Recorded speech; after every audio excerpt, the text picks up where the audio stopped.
And we are back. You are listening to News Talk WSIC 105.9 FM, 100.7 FM, 1400 AM. If it's Friday morning, your business matters. And I'm here with my co-host for the entire month, Danny Decker. Danny, my friend, thank you so much for being here. I appreciate it. Yeah, thanks for having me, Joe. And now I'm going to introduce our next guest. His name is Andy Upchurch. Andy has many successful businesses in his career. We're going to talk about two of them. But before we do that, Andy, I want to thank you to the show, buddy, for being here. I know Friday morning, getting up early in the morning, driving up here, takes some commitment, my friend. Thank you for doing that. Thanks for having me. So Andy, you and I met about, 3-4 months ago. I was looking for something to do, and my wife gets on the internet, and she comes up with this brand new business where we can go and throw paint around the room, right? And I said, that just seems like a really bad idea.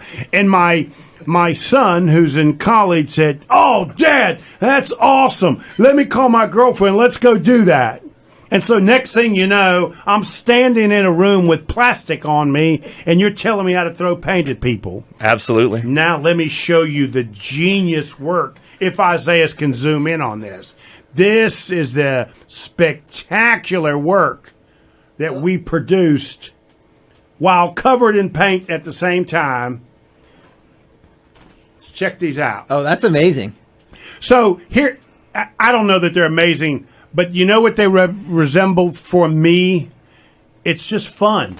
So, Andy, we had a really nice time at your store, and it's brand new. So tell us, I'm sorry, I'm not going to get the name of it right. What is the name of the business? Well, first of all, I just want to point out that Joe is lukewarm on the splatter room up until the point that it started. He still wasn't bought in, all the way to walking into the door. That's right. And the second thing I want to say is that something's working, because his wife found our space on the internet. So so something must have worked there. But the name of the business is Pinspiration. Pinspiration. It's inspiration with a P on the front of it. So it's a little bit of a take on Pinterest. It's about a 3,500 square foot DIY craft studio in Huntersville with a beer and wine bar. So, as you've have experienced, we have the only paint splatter room around. It's our own Jackson Pollock inspired messy fun, where you could come in and create your own masterpieces. But I got to ask a key question here. So, do you drink before or after you paint, or both? We did it after. They did it after, and that's generally what happens. It's good. It's good for business if they drink after. They lose less paint, spill less paint. That makes a lot of sense. But Andy, one of the things I like is you've got an entire wall of inspired stuff that I could buy, and then good stuff, right? Now, not my splatter stuff, right? But stuff I can paint. And bring home and that sort of stuff. I really liked all that stuff. That to me was more of a reason to come back to the space more often. Well, that's a really good point. When Tally and I were looking for another business to open, Tally is the crafty one of the couple here. We have a craft room in our house, and it's something that she's always been passionate about. And so when we were looking at other businesses to open, she stumbled across the franchise of Pinspiration. And one of the things that piqued my interest as a business model is that there were so many different things to do. And not that there's anything wrong with other franchises that stay in a lane where you build things or you paint things or those types of businesses. You can literally come into a Pinspiration franchise and you could come back every month, and you could do something different, right? Because we have things in all those lanes. You can have a candle making class. You can paint canvases. You can splatter paint. You can build wall art. And Danny, I could be drinking while my wife is painting. You understand? So that works. Smart. That's smart. My touch to the bar was the 75-inch television that can also have football on while you're drinking, and other people are doing art. So I'm pretty sure I was like the second or third customer that you had. But you're still number one. That's right. How's business doing? Business is great. I think we have about 15 parties booked this month alone.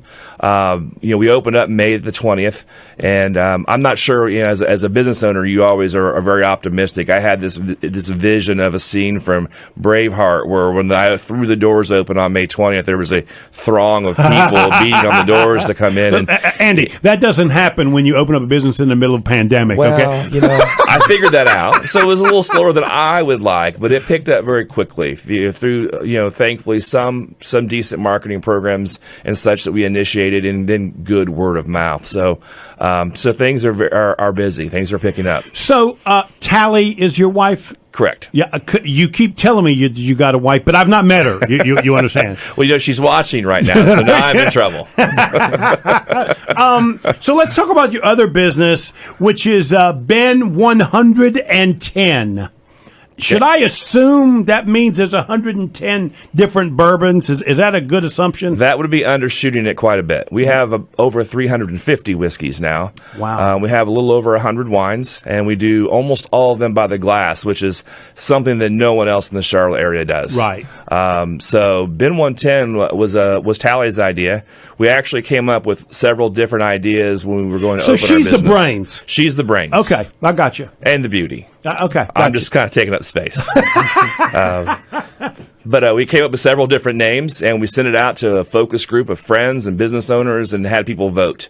And we settled on BIN110, which is really more of a wine storage term. You think of a wine cellar with all the wines on their sides, and you can't really see what wine is what. You just see the ends of the bottle.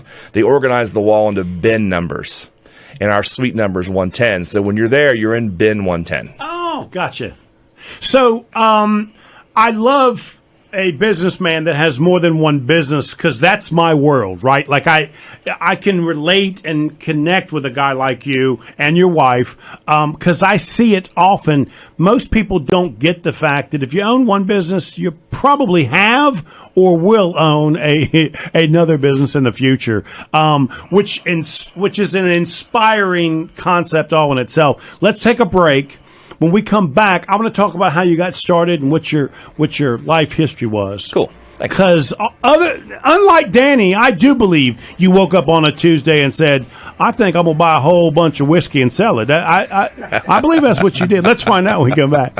You are listening to Local Biz Now. I am Joe Vagnone, and if it's Friday morning, we're learning how to drink, we're learning how to paint, and we're learning how to market the business all at the same time. We'll be right back. And we are back. You are listening to Local Biz Now. I am Joe Vagnone. This is the #1 talk business show in all of the villes. I mean, from Statesville all the way to Huntersville and all the towns in between. News Talk WSIC 105.9 FM, 100.7 FM, 1400 AM. I am talking with a gentleman that is a serial entrepreneur, or maybe it's his wife. That as the true entrepreneur, forcing Andy Upchurch to continue to open up businesses. Andy, thank you for being here, my friend. I really do appreciate it. Thanks again. So we've talked about BIN110. We talked about Pinterest. Am I saying that right? Pinspiration. Pinspiration. Don't get me into a copyright issue here. Excuse me. Sorry. I don't want to get you in trouble. We were talking at the break on how the pandemic really created a sort of a challenge for you, that there was a curfew. I was not aware of the curfew, because I'm in bed by 9:30 anyways, right? I was unaware of that, and you were telling me that there was a curfew during the pandemic. Honestly, I did not know it was so strict, and we were talking about that, and Bill Russell. You can tell he's a little frustrated, right? He types in there, boy, it must have been a smart virus. It knows how to keep time. It's not going to affect you after 9 o'clock. Yeah, after 9 o'clock, or if you were eating food, you were safe. That's right. So bravo for making it through, and here we all stand after the worst challenging time for small business people in my life's history. I mean, I thought I'd been through a lot and seen a lot, because I've seen so many small businesses, but that one was new to me. Well, it's something you never planned for. I mean, in your adult life and my adult life, as a business owner, you plan for a lot of things and have a lot of contingencies. No one ever planned for you were going to be forced to close. And it would be against the law for you to be open. Yeah. And so that was something no one planned for. And Andy, what I really like and admire about you and a lot of small business people is you found a way to continue to succeed. That is sort of the essence of us small business people, right? Government can do and say, and big business can put pressure on us in different ways. We're going to figure out how to make it through. And that's exactly what you've done. And in fact, you've inspired others by starting another business in the middle of that pandemic as well.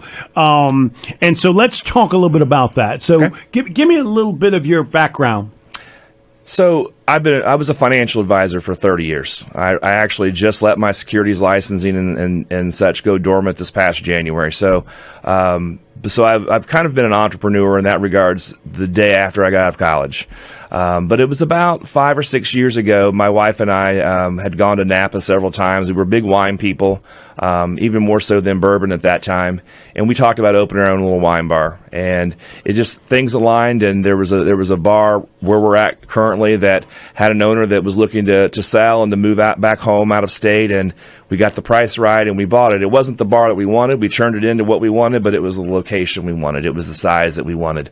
And so, and Tally actually was instrumental. She was always sending me, here's a real estate listing, here's a real estate listing, here's a place for a little wine bar. And so we ended up finding this one and turning it into BIN110. So, that's how it began. But when we were guided, and it guides us in the Pinspiration business model too. We wanted two things. We wanted a place that we would go to if we didn't own it. So it had to have all those, the service and the selection and such. And on the selection front, we wanted a place that no one, I call it, has to give up.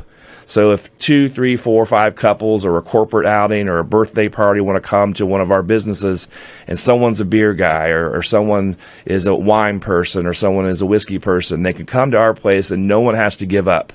We have good of all those segments for them to choose from. There's a lot of places you can go to that maybe they have 30 beer taps and the beer people are ecstatic, but the wine people have to give up. The martini people have to give up. So I'm curious, Andy, how long did it take you from the time Tally told you you're going to open up a second business, right? Because I know that's what happened. Till you guys did your research, did your due diligence, and decided this is what I'm going to open up. Walk us through that decision-making process. It was actually very fast. It was really the first part of last year that we decided we wanted to do something along those lines. We actually met with a franchise consultant, very nice gentleman, presented us with some odd franchise choices that really weren't a good fit for us, and so we decided to look on our own and go towards something that we both knew. Tally was passionate in the crafting space. I like the idea of having the beer and wine bar in it, and so we found Pinspiration.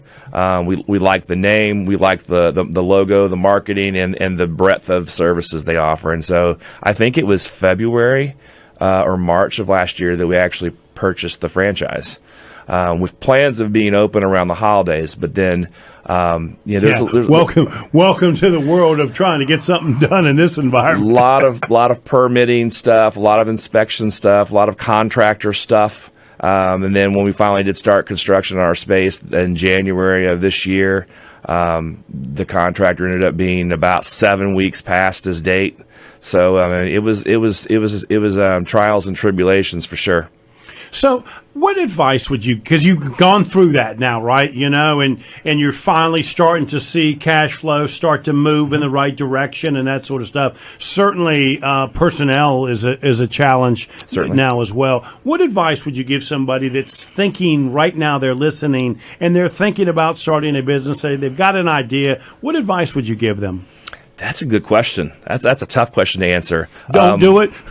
Yeah. No, well, there's a couple things. Be prepared to work 7 days a week. And that's something that we have to work on. But, I can't remember a day in the last several years that I didn't do something for our business. And that's something that I want to work on because in a past life, I did work on that. You have to have days you're completely off. But it's tough for a new small business owner to do that. And even if you're away, your mind is there. right? It is very difficult. Sleeping becomes difficult. Falling asleep is easy because you're tired. But then if you have to wake up in the middle of the night, you start thinking about all the things you have to do and get done, and then you're just like, well, I might as well just get up. It's funny you say that because I've done that many times in my life, so I get that. One of the debates I used to have years ago with my first co-host, Wayne Meidelman, was, is it really purpose or is it passion, right? And I would always say you really need passion because of what you just described. If you don't enjoy doing it, it's going to wear you out. It's going to burn you out and that sort of stuff. And so to me, you really have to enjoy the business choice that you make. Your wife really enjoys the whole arts crafts section of this business. That's really important to her. So she doesn't see it as work when she's there. And you also have to enjoy people. People always ask me what's the greatest thing about owning a bar as an example. And I always tell them the same answer, the people I've met. We have friends that we vacation with now, that we hang out with socially outside of business, and I probably never would have met them if we hadn't owned BIN110. But they always follow it up, what's the worst thing? Some of the people that I've met. It's the same answer. I mean, we've all seen those people in public that don't necessarily conduct themselves as appropriately as they should at times. And there are some people that, you talked about clients you don't want. There's people that I won't be upset if they don't come back. But overwhelmingly, you've got to want to be around people, and overwhelmingly, we've met more good people than bad. So that's rewarding for us too. Right. I find it interesting when I talk to somebody like you that owns multiple businesses. The question is, where do you find yourself spending your time? Do you plan and structure for two different businesses, or did the business call and then you go based on sort of fires to put out? How do you manage that? Well, I hope to get to the point where it's a little more structured, because in a former life, that's what I would do. But I will tell you that the business pulls you where it pulls you sometimes. And so you have to be really good at multitasking and being able to pivot. I really want to get this done, but I got to go put this fire out. I got to go do this. So you get pulled by the businesses where they need you to be at the point in the day. I'm curious, do you have a totally separate staff in both businesses, or do you do some crossover? We thought in the beginning we would have some crossover, but we have totally separate staffs. They're such different businesses, I think, that it's hard to do both. So let's talk about staffing just a little bit, because I find it really interesting that you chose to open up another retail business in a really difficult time for retail people. What has your staffing challenges been like? Any secrets or tips you might want to give some people listening? We definitely had our challenges throughout the pandemic at BIN110 because Pinspiration wasn't open. But we did better than most. We've had the same staff at BIN110 for a year now without any turnover. Knock on wood. We have a great staff. They work hard. They show up. They're awesome. So we're really fortunate with that. But it is tough. You do have some turnover, and it takes a while to find the people that are going to stick. And it's just all about them enjoying where they're at. Respecting their employer, appreciating their customers, and letting that guide how they do their job. And so, if somebody wants to come to BIN100, where's it at, my friend? Tell them about it. It is off exit 28 on Catawba Avenue, right in the middle of Cornelius. And Pinspiration. Danny, that name's just going to get me. Pinspiration. Where is that at? It is in North Cross in Huntersville off exit 25. It's directly behind Target Shopping Center. Thank you, my friend, for coming. We really do appreciate it. Thank you. You are listening to Local Biz Now. I am Joe Vagnone. If it's Friday morning, say it, Danny. Say it. Say it. Your business matters. Oh, you've been practicing that, haven't you? Third time on the show, Joe. I know how to do it now. We'll see you next week.